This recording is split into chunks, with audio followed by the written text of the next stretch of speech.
Sa mga pumapalpak sa paggawa ng maha blanca dahil hindi ito nabubuo, kundi matigas sobrang lambot naman. Baka ito yung recipe na kailangan ninyo. Dahil for today's video, gagawa tayo ng madali, masarap at pwede mo ring ipangnegosyo na maha blanca. At sa toppings, pwede mo itong lagyan ng maraming cheese para mas lalong sumarap. Gusto mo rin ba? Tara, luto tayo. Sa recipe na ito ay kakailanganin natin ng cornstarch, white sugar, evaporated milk, coconut milk, cream corn, corn kernel, butter, at cheese. At sa pagluluto naman po nito, sa isang pan, ilagay lang natin dito yung isang lata ng evaporated milk at 1 cup ng cornstarch.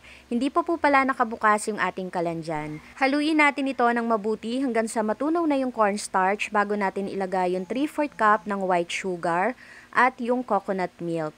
400 ml po pala yung coconut milk na nilagay ko dito. Ilagay na rin natin dito yung corn kernel at yung cream corn. Kalahati lang po ng isang lata yung nilalagay ko. Pero kung gusto niyo na mas maraming corn, pwede nyo pong ilahat yan. Haluin lang uli natin ito, then isa lang na sakalan. At sa pagluluto po nito, dapat tuloy-tuloy natin itong hinahalo. At kung mapapansin nga ninyo, nagkakaroon na yan ng buo-buo, sign po yan na malapit na itong maluto. Katamtamang lakas lang pala ng apoy yung gamit ko sa pagluluto para hindi mabigla yung pagkaluto ng ating cornstarch.